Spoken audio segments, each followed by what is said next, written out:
And now, our favorite part of the show, the choices of the voices. Once again, thank you to the wonderful and ever so lovely Miss Button for introducing our favorite portion of the show. You heard the woman. This is the choices of the voices portion of our show. Well, we ask you the question, you give us some answers, we chime in. Overall, it's just good, clean fun on this one. Well, hopefully, this edition of the choices of voices is going to be a memorable one. And with that being said, Scotty D, what's the question for this week's choices of the voices? Oh boy, this one was a little different, huh? I asked, who did you find to be the ugliest NBA player you ever saw?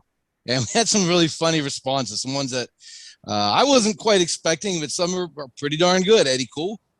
All right. With that being said, we got the big boss man, Bruce Diamond, leading off. He said, Ken, the animal Bannister. We had no idea who the hell that was, but then we did some research. Actually, he did some research, and he sent us a picture of, Ken Bannister, tough dude. Is he ugly? I didn't see that picture.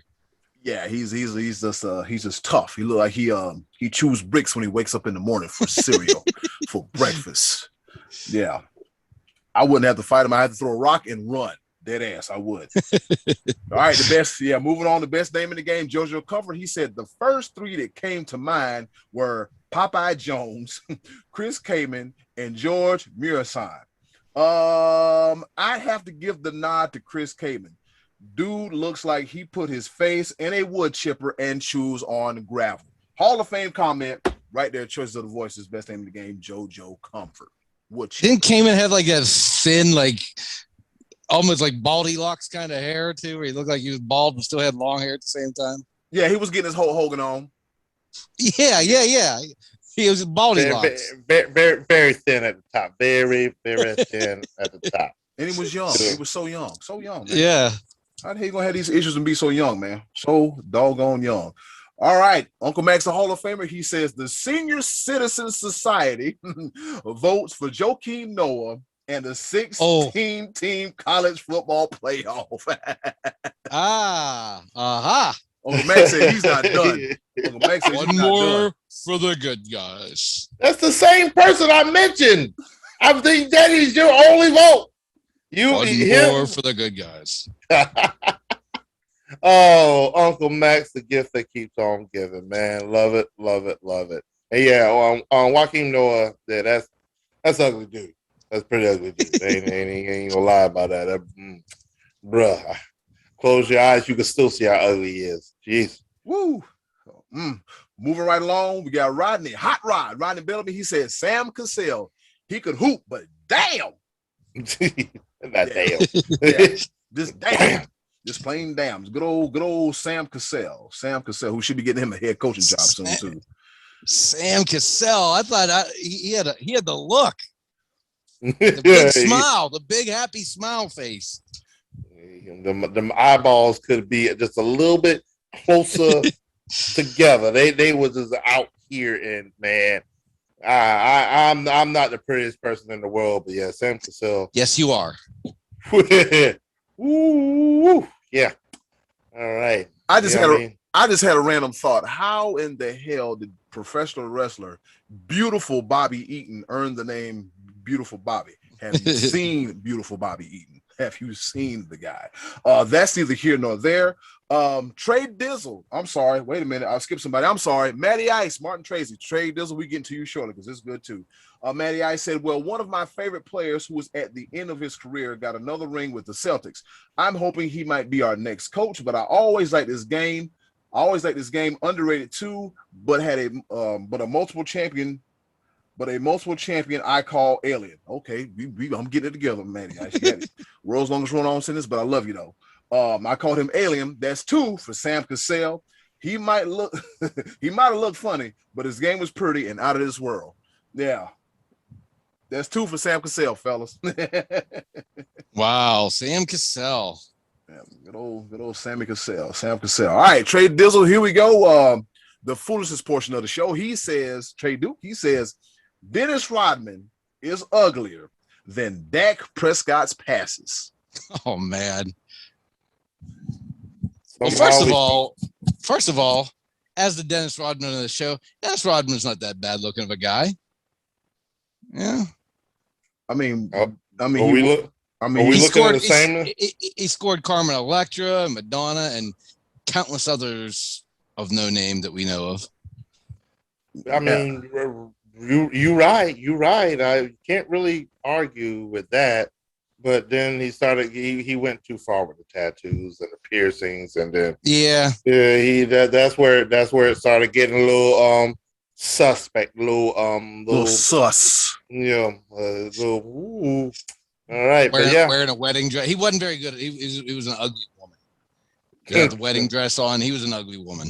What did Michael Jordan say? I knocked on his room and somebody was diving behind a couch, and there was Dennis just sitting there with a, he Dennis had them damn gals. Okay, I don't know what it was about Dennis Rodman. Like Dennis Rodman had that aura. He had that presence that you had to be around, man. And he was a member of the NWO. There's a good story, Eric Bischoff, I heard on an interview talking about a time that they did a promotion together when he was part of the NWO, and him walking in on Rodman and Carmen Electra. It's pretty interesting. I've heard that story. Good guy. I've heard that story. You gotta check that story out, guys. Check that story out. You gotta lock your doors. You grown, you know better. All right. So here we go. We got Mark Olds. He said Larry Bird, Patrick Ewing. Maybe he was just ugly playing for my rivals, the Georgetown Hoyas. Go Cuse. Go Cuse for the Syracuse Orange. Yeah, your rivals, they'll Larry be Bird. Larry Legend. He thought Larry Legend was ugly. Yeah. Oh, bro. The hick from French Lick. Look at Larry Bird's early years when he had the moppy hair and the bad mustache. Oh my goodness, he looked like a bird. That mustache. I do remember that mustache. That mustache was something else. And Larry Bird is not pretty. He is not a pretty guy. I'll talk about facial hair a little bit later in this portion, but yeah, facial hair will come up in my answer. Just to let everybody know, just a little precursor. Yes, sir. All right, boys, here we go. We got a friend to the show, JR. He says he gives us a list. This is a great one. Tyrone Hill, Bill Walton, Aaron McKee, Rajon Rondo, Pat Beverly, Sheldon Williams, Alex Caruso, Draymond Green, Andrew Kirilenko, aka AK-47. Yeah, he's ugly, especially with that haircut. UNC North Carolina head coach Hubert Davis, Delonte West. I could keep going on, but y'all get the picture, as he says. Yeah, so JR gave us a laundry list. Delonte West was pretty enough to bag LeBron James's mother. I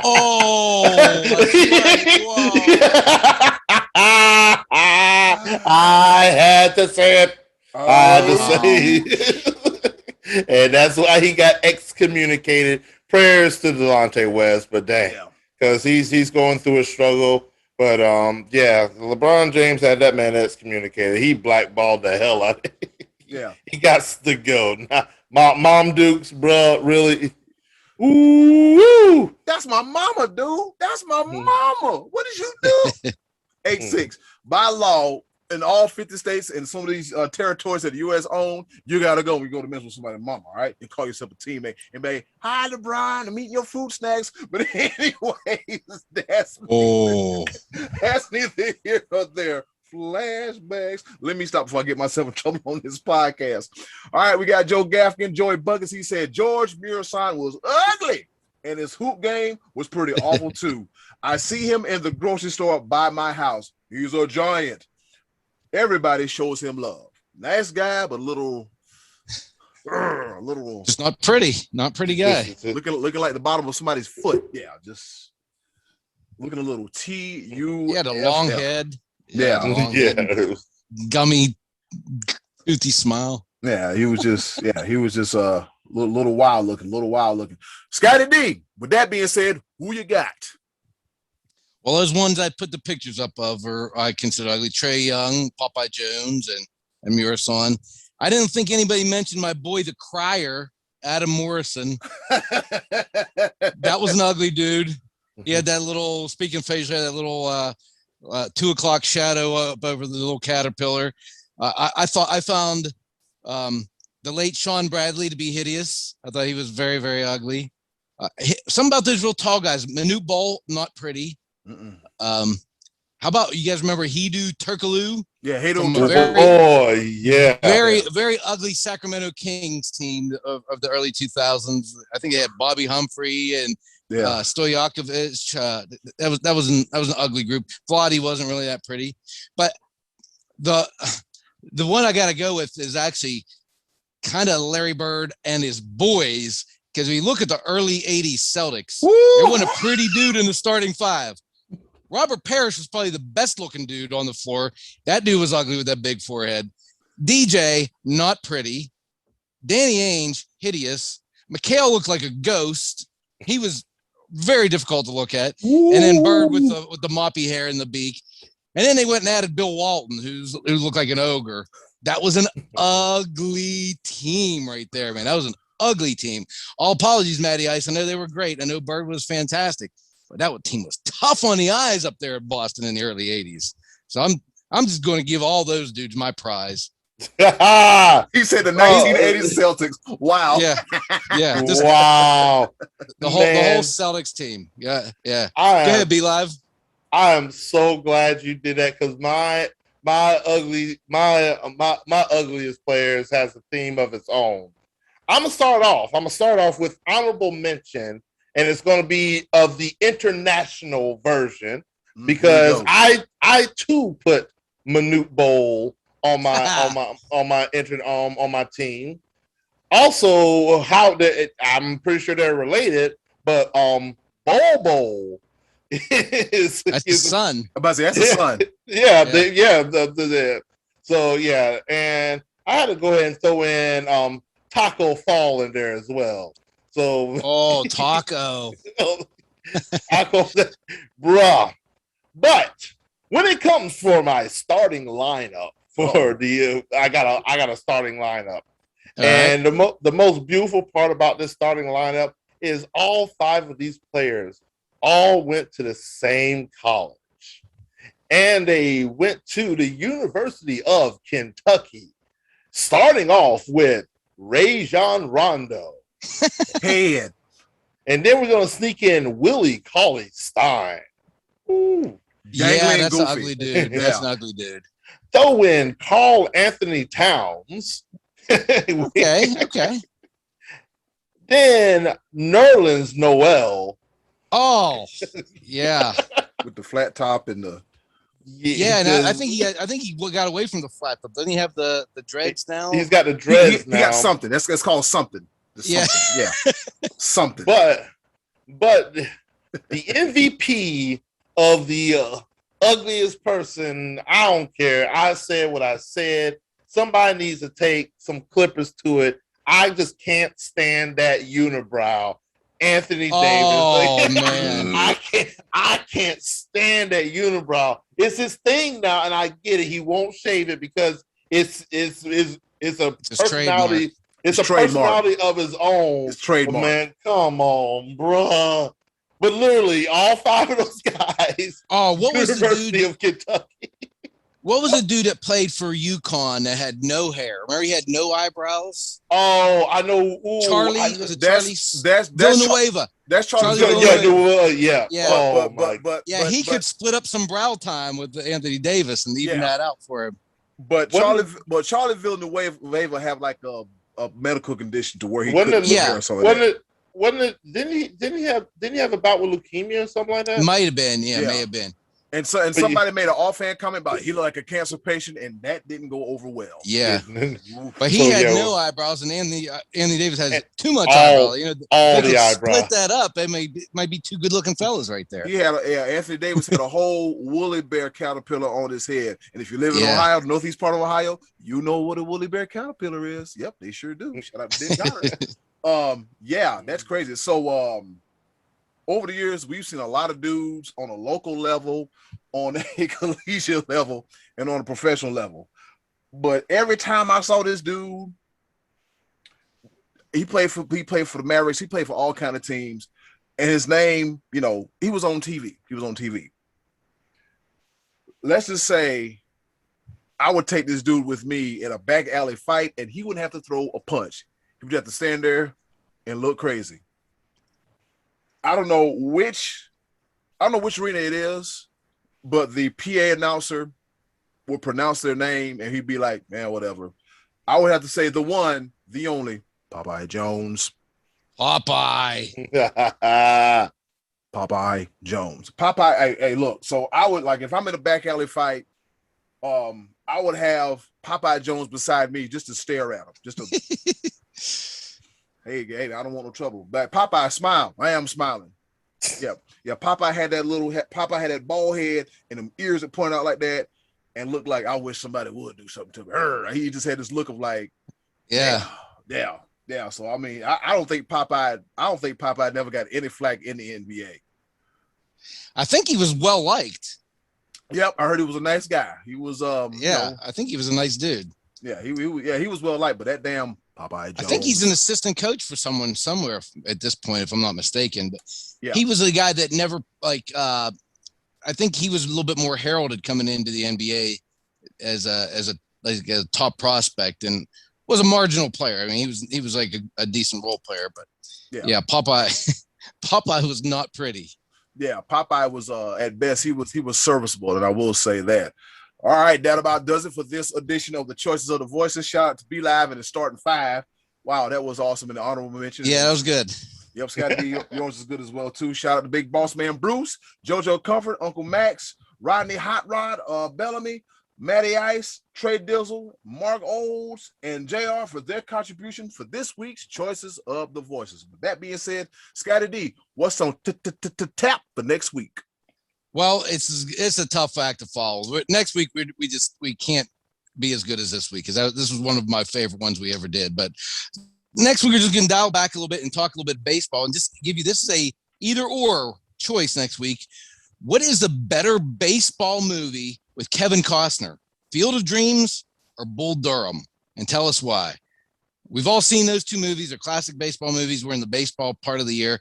What's a better Kevin Costner baseball movie? Who you got? Field of Dreams or Bull Durham? And that'll give us something to talk about next week, Eddie Cool. All right, on Choice of the Voices, because since you mentioned that, Scotty D, we're approaching the All-Star break. Yep, we're approaching the All-Star coming break. Up on All-Star game. I don't like it.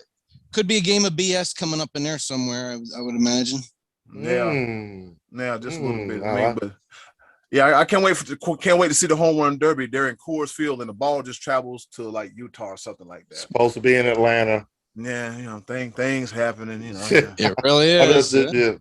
I'll leave it at that. I almost broke what they call the fourth wall. The fourth wall. Yeah, I think not supposed to talk about. Yep, I think a few days ago was the anniversary of CM Punk's. Wow, it's been 10 years. The pipe bomb. It's been 10 years ago. Wow, I remember. That's crazy. I remember sitting on our friends of the show JR's couch watching it. I'm like, this is he's not supposed to. He just did that. Wait, what the hell? Yeah. But anyways, next week we talk about baseball movies, which is the best Kevin Costner baseball movie. Bull Durham, or what was the other one, Scotty D? I forgot. Field of Dreams. Field of Dreams, because if you build it, they will come. Check us out next week on Choices of the Voices.